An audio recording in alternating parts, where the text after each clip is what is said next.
البدع والأهواء، أهل البدع العقائدية وأهل البدع السياسية.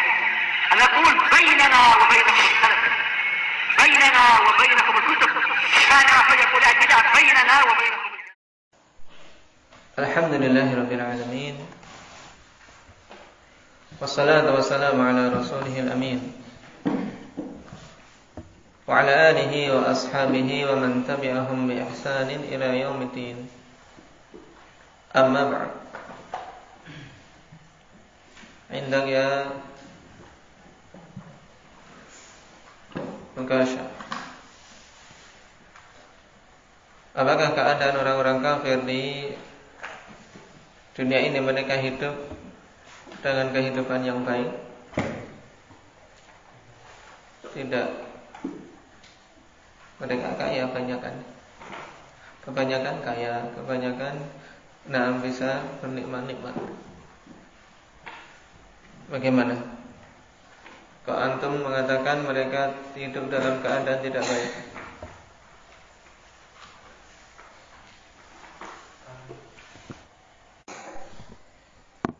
Kehidupan mereka tidaklah baik. Kenapa? Karena Allah Subhanahu wa ta'ala telah tegaskan bahwasanya mereka diberi penghidupan yang sempit. Nah, karena Allah Subhanahu wa ta'ala berikan kepada mereka penghidupan yang sempit, sebagaimana dalam ayat, "Wa man a'rada an dzikri fa inna lahu ma'isyatan dhanka wa nahsyuruhu yaumal qiyamati a'ma." Siapa saja yang berpaling dari Al-Qur'an, maka akan kami berikan kepada mereka kehidupan yang sempit. Jadi kehidupannya tidak enak, tidak baik. Diakui atau tidak? Wa nahsyuruhu yaumal qiyamati a'ma, dan akan kami bangkitkan mereka dalam keadaan buta di hari kiamat. Nah, sempitnya hidup ini dikarenakan berpaling dari Al-Quran, dan semua orang-orang kafir berpaling dari Al-Quran. Ini jelas. Walaupun kita melihatnya seakan-akan mereka di surga. Nah, maksudnya mereka di surga dalam artian tidak ada aturan, semuanya diterjang. Rasulullah sallallahu alaihi wasallam katakan, "Na'am, taib ad-dunya sijnul mu'min wa jannatul kafir." Dunia itu adalah penjara bagi orang yang beriman. Kenapa? Karena kita banyak dikekang. Dalam artian tidak boleh hawa nafsu ini umbar, dikekang, dipenjara. Berbeda dengan orang-orang kafir. Hawa nafsu mereka umbar, dituruti semuanya.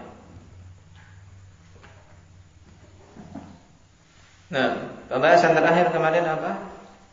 Hendak ya Wahyu, berhubungan dengan masalah apa?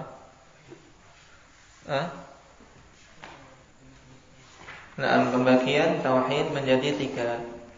Sekarang kalau ditanya, kalian salafiyun menyatakan tauhid terbagi menjadi 3. Apa dalilnya? Apa dalilnya? Hendak ya Ja'far.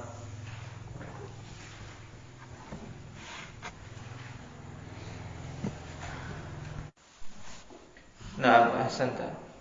Dalilnya tatabbu' dan istiqra'. Lalu berikan contoh di antara ayat yang menyebutkan ketiga jenis tauhid ini. Indak Akbar. Bismillahirrahmanirrahim. Kemarin antum ini ya, yang mudah. Tayyib, labas. Tayyib. Kita lanjutkan.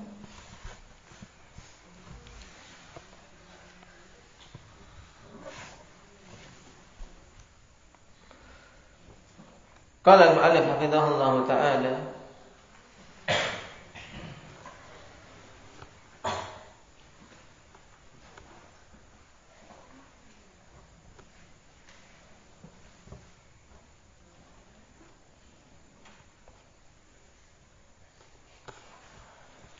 ma huwa tauhidur rububiyyah.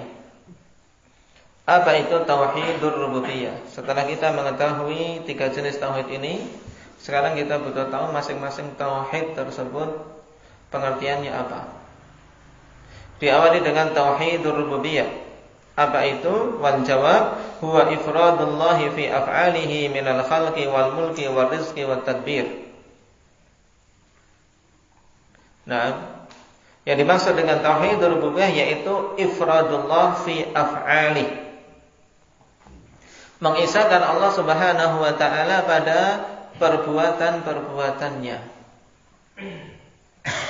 Nah, inilah makna tauhidur rububiyah. Jadi, pengisahan Allah Subhanahu wa taala pada perbuatan-perbuatannya. Kalau kemudian seorang bertanya perbuatan-perbuatan itu apa saja? Dijelaskan di sini minal khalqi wal mulki wal rizqi wat tadbir. Jadi min di sini min bayaniyah untuk menjelaskan ya perbuatan-perbuatan Allah Subhanahu wa taala secara global yang berupa penciptaan, penguasaan, pemberian rizki dan pengaturan. Walaupun sebenarnya ar-rizq masuk dalam apa? Dalam apa? Ar-rizqi tadbir. Oleh karena itulah sebagian ulama, di antaranya Syekh Ibnu Utsaimin mencukupkan penyebutan 3 ini, yaitu apa? Ifradullahi ta'ala fi af'alihi minal khalqi wal mulki wat tadbir. Tapi untuk memperjelas ditambahkan rezeki tidak mengapa. Karena banyak manusia khanifillah lalai dari permasalahan rezeki. Lalai kalau yang mengatur rezeki adalah Allah Subhanahu wa taala. Dan pengertian ini diingat-ingat khanifillah. Maka mumpung kita sambil jalan ya dihafal. Dihafal. Sehari satu karena saringan.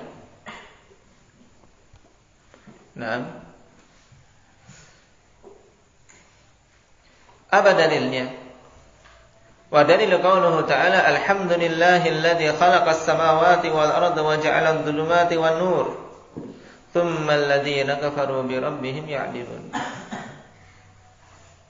Dalil yang pertama untuk menunjukkan bahwasanya Allah Subhanahu wa taala adalah satu-satunya zat yang menciptakan.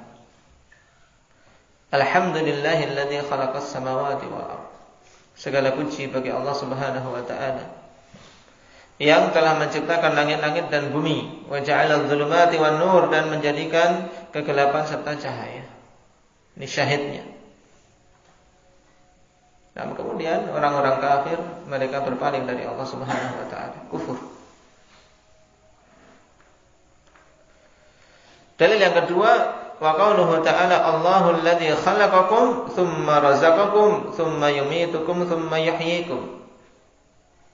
Di sini semuanya berhubungan dengan apa? Rububiyah Allah Subhanahu wa taala.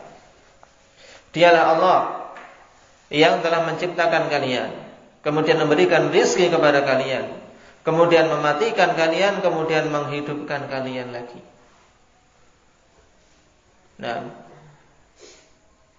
Dalam ayat yang agung ini khanifillah, fase kehidupan kita yang akan kita lewati. Dulu kita tidak ada, kemudian Allah ciptakan. Kemudian apa? Tsumma razaqakum, kemudian Dialah yang memberikan rezeki kepada kalian. Itu yakin Allah tidak akan mungkin biarkan kita mati tanpa mendapatkan rezeki. Tidak akan mungkin. Bahkan seandainya rezeki kita ikhwanifillah masih tersisa, yang Allah Subhanahu wa taala telah tetapkan untuk kita masih tersisa, mesti akan sampai kepada kita walaupun sudah di detik-detik akhir kehidupannya, mesti sampai. Mesti sempurna rezeki yang telah Allah Subhanahu wa taala tetapkan, tidak akan meleset. Jadi jangan khawatir. Ketika seorang kehilangan peluang bisnis, ya berarti memang belum rezekinya. Jangan belum rezeki. Karena seandainya itu adalah rezeki yang telah Allah tetapkan untuk kita, tidak akan mungkin meleset dari kita. Tsumma yumitukum, kemudian Dia yang akan mematikan kalian. Allah yang menetapkan kematian bagi hamba-hambanya. Yang kemudian mengutus para malaikat. Taib diberi amanah dalam perkara ini malakul maut untuk mencabut nyawa hamba-hamba Allah Subhanahu wa taala, yang dibantu oleh malaikat-malaikat yang lain.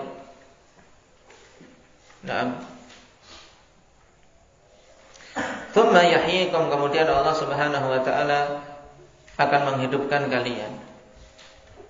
Dan ini kehidupan yang hakiki, kehidupan setelah kematian kelak. Kehidupan tersebutlah ikhwanifillah yang harus kita persiapkan semenjak sekarang. Itu masa depan kita yang sebenarnya. Maka sungguh para penuntut ilmu, mereka-mereka yang duduk di masjid-masjid Allah Subhanahu wa taala, itulah sebenarnya orang-orang yang mempersiapkan masa depannya. Masa depan kita ya masa depan di kehidupan setelah kita mati nanti. Itu masa depan kita. Yang banyak manusia alhamdulillah lalai dari masa depan hakiki tersebut. Dan terkecoh dengan Dengan masa depan yang semu.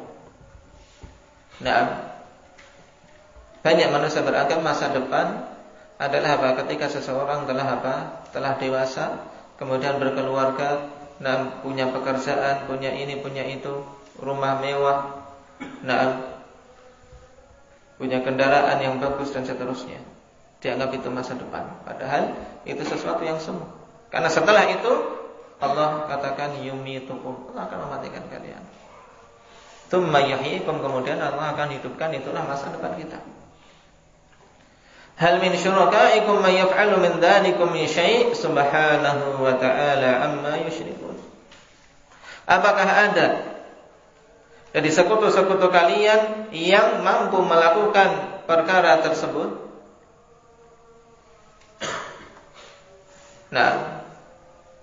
Pertanyaan yang tidak membutuhkan jawaban karena jawabannya jelas, yaitu tidak ada yang mampu melakukan hal itu semua. Subhanahu wa ta'ala amma yusyrikun. Maha suci Allah Subhanahu wa ta'ala dan maha tinggi Allah dari apa-apa yang mereka telah sekutukan. Wa qauluhu ta'ala wa qulil hamdulillahi alladzi lam yattakhidh waladan wa lam yakul lahu syarikun fil mulki wa lam yakul lahu waliyyun minadh dhulli wa kabbirhu takbira. Ayat ini didatangkan untuk menunjukkan Allah Subhanahu wa ta'ala itu esa dalam dalam mulknya, yaitu dalam kekuasaannya. Tidak ada yang menandingi Allah Subhanahu wa ta'ala. Katakanlah segala puji bagi Allah Subhanahu wa ta'ala yang tidak mengambil seorang anak pun. Walam yakul lahu syarikun fil mulki, dan tidak memiliki sekutu dalam dalam kekuasaannya. Walam yakul lahu waliyyun minadh dhulli wa kabbirhu takbira. Syahidnya pada kalimat sebelumnya, walam yakul lahu syarikun fil mulki.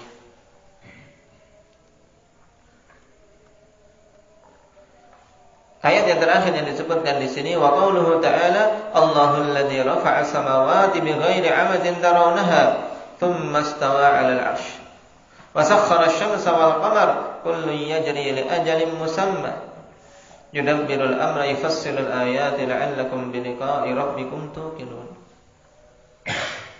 Allah lah zat yang telah mengangkat langit-langit tanpa ada tiang yang kalian lihat.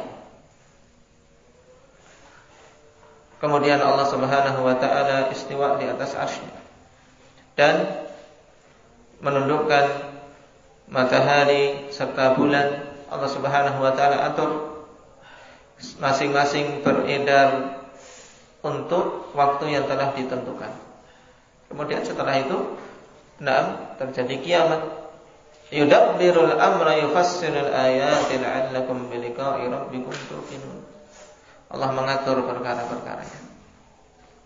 Dan Allah perinci ayat-ayatnya agar kalian betul-betul yakin terhadap hari perjumpaan dengan Rabb kalian. Ayat yang terakhir ini untuk menunjukkan Allah Subhanahu wa ta'ala itu esa dalam tadbir, dalam pengaturan. Dan pengaturan ini sangat luas, mencakup perbuatan-perbuatan Allah Subhanahu wa taala yang sangat banyak. Pemberian rezeki. Nah, kemudian apa? Pengaturan hujan. Kapan akan diturunkan hujan, kapan tidak, dan seterusnya. Nah, dan semua ini masuk dalam cakupan tauhidur rububiyah. Nah, tayyib, yaitu ifradullah bi af'alih, pengisaan Allah Subhanahu wa taala dengan perbuatan-perbuatannya. Yang perbuatan Allah Subhanahu wa taala ikhwan fillah semuanya adalah apa?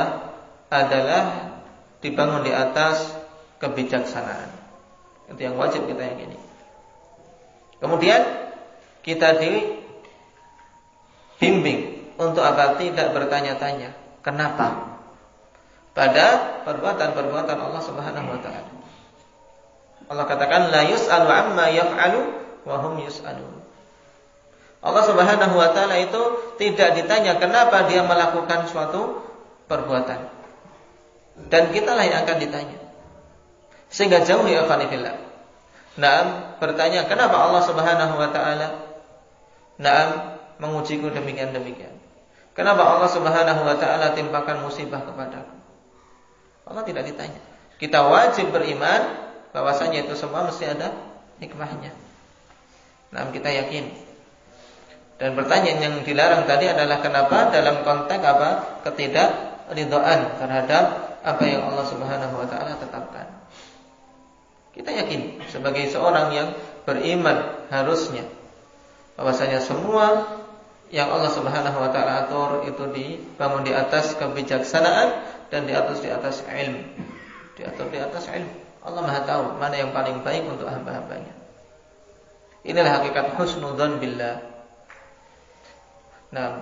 Ketika rezeki mungkin dalam hari itu ada kekurangan yang didapat. Tapi memang itu jatahnya. Husnudzon pada Allah Subhanahu wa taala itu yang terbaik. Dan minta barokah. Ketika tertimpa sakit juga apa? Bersabar. Karena itu yang Allah Subhanahu wa taala pilihkan. Sebagai penghapus dosa atau untuk meningkatkan derajat di sisinya. Sambil berharap kepada Allah Subhanahu wa taala kesembuhan. Allah katakan wa idza maridtu fa huwa yashfin ketika mengisahkan perkataan Ibrahim alaihi salam. Inilah tauhid Tuhan. Wa idza maridtu fa huwa yashfin. Apabila aku sakit dialah yang akan menyembuhkan.